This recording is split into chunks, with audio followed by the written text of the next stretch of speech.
Duel Review is brought to you by NexusDigitalComics.com.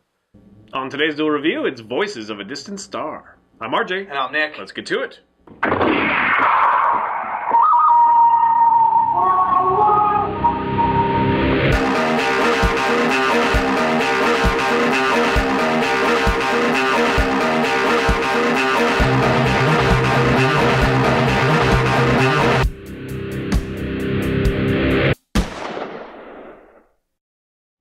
Hey guys, welcome to Thursday the 18th of October. We are doing Voices of a Distant Star. That's right, and I really wanted to watch this when I heard about it because I heard that one dude produced it. He basically directed, wrote, and did all the animation, all that stuff.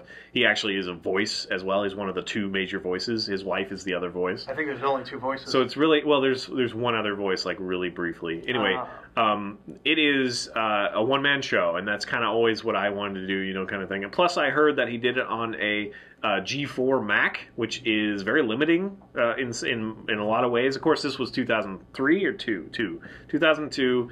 But anyway, I was really excited. Now, it's only 25 minutes, so it's a fairly short film. But for my money, what he's able to do in that short time period, it feels like a full movie to me. Yeah, and it's less than a half an hour. And there are like long, kind of slow spells that kind of draw it out, which is actually kind of a good thing for the boon. It really strips it down to one thing, and it's really about communication over long distances between two people. Right. It is set on a future world. We are colonizing Mars. On Mars they encounter. See, this is why I have my thing open.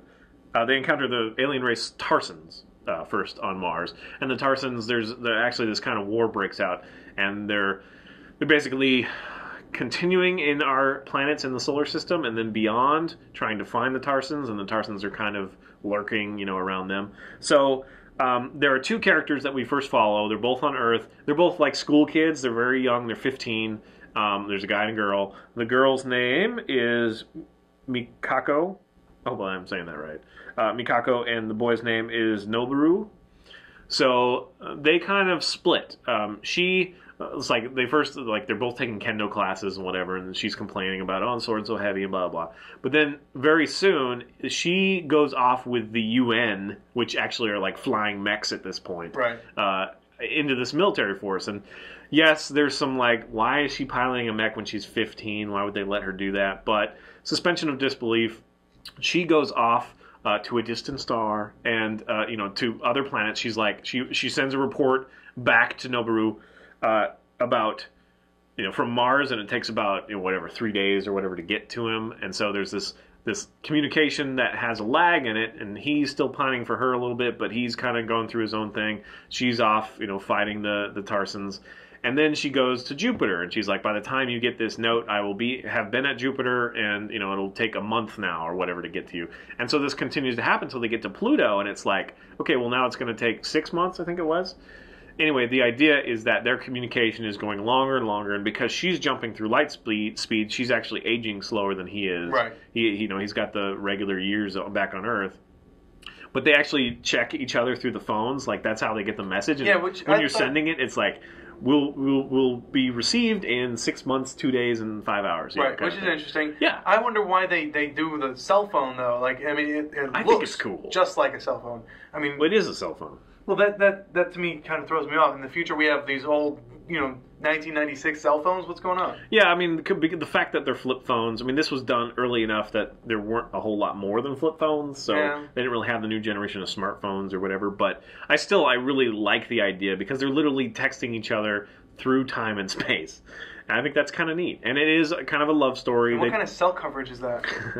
Well, they actually detail it a little bit. Yes, they do. They talk about how I think Mars has put in a base or whatever. Whatever. And later on, now that there's years apart, later on, she's still 15 and she's way out in another galaxy, and he won't get it for 9 years. And so he's 24 when he gets the next message, and that's the one where she actually says that I love you, like, please, I'm sorry and wait for me or whatever. They were kind of like, flirting and whatever, but they never really told each other they loved each other until that moment. And of course, I shouldn't spoil that, I guess, but something interferes with that, but he gets a little bit of the message and yada, yada, yada. So It is just kind of this sweet, simple story It is a little weird again that she's young and flying mechs, but you get a little bit of action in there. It's kind of fun, and again, to do this all on one G4, Mac computer, all by yourself, is a pretty good feat. I mean, it was definitely something I admired and still do. And the story doesn't have a happy ending necessarily. Yeah, I think that's the biggest problem that I have is other than being a more like a piece of a story. Oh, this is what communication over long distances could be like, or this is also. But see, it's not about that.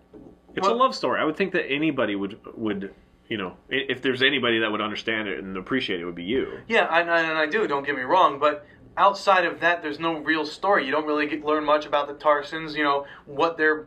But again, that's the main focus of this is that love story. Yeah, the communication through long distances, the fact that she's not aging and he is. So that's really the focus. Whereas I would have liked to see more about the Tarsons. Why are they always hugging each other? Or whatever. They're trying to hug they're not hugging. enemy. They're enveloping. Yeah. Anyway, yeah, the Tarsons are kind of these weird, formless creatures. Or well, actually, they have like branching forms. Or whatever. And apparently they can breathe in space and stuff.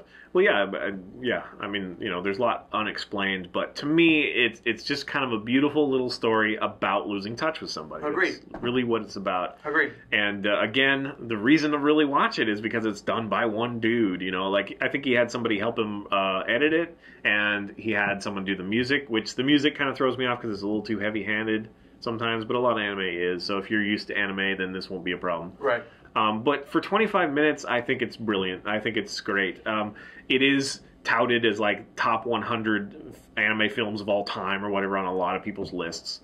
So it actually gets really high praise, and I think that it's deserving. I mean, again, I wish there was a little bit more, but having said that, if there was more, then we'd have a lot more questions and a lot more that he could potentially get wrong. And so for a one-man show, I think this is brilliant. Right, in 25 minutes, it was perfect. It was great. It used to be on Netflix. I don't think it is right now, or at least I thought it was on Netflix. But anyway, you can track it down. You can see it online for free. Yeah, I think it's on YouTube. Again, it's only 25 minutes, so yeah, check it out.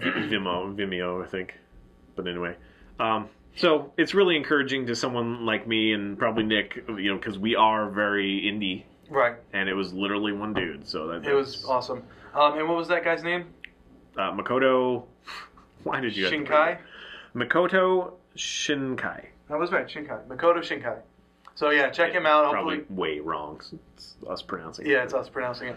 So yeah, check him out. Check out what he's doing. He actually does video games. I think that's what he's up to right now. Yeah. He was doing that back then too. He just decided to make this short film and got his wife to do some voice acting, and it's decent voice acting. And I guess we should say also the animation is, it's a little flat, just a little bit, but it's pretty darn solid.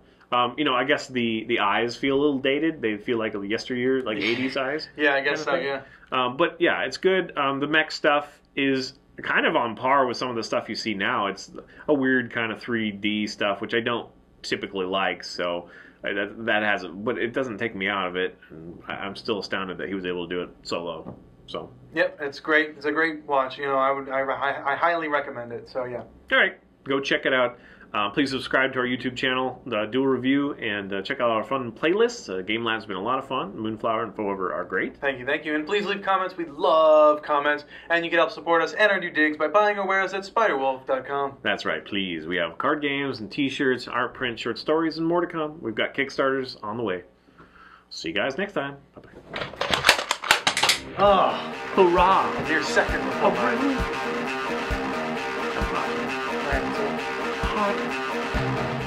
Coming up, The Little Shop of Horrors.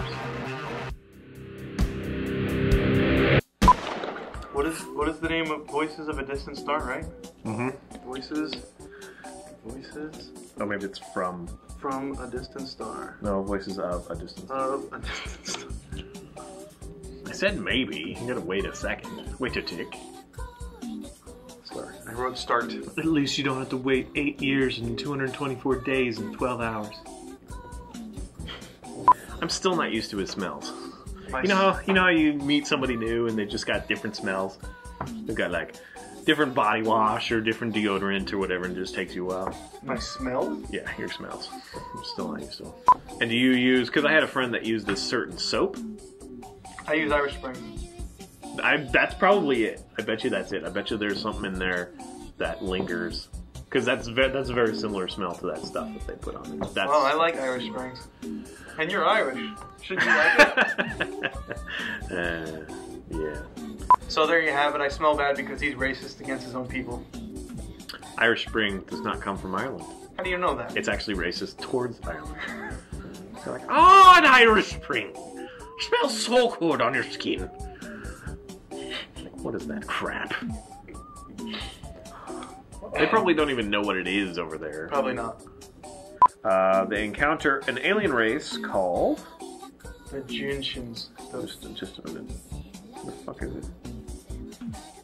It was something with a J. Oh, Tarsans. Tarsans. Okay, maybe. Yeah, something. I thought it was J. Go ahead. No, wait. Sorry. I'm hot. I am too. Hot. You meant that as in a climactic point of view. Huh? Climate? Climate? Climatic. What are you talking about? You're not saying you're hot as in you're a very attractive guy. You're saying it as in the room is physically hot. Climatic. Climatic? Is that a word? Climatic. Maybe I'm, saying it as a multi-purpose statement, buddy. No, I'm pretty hot. It's warm in here.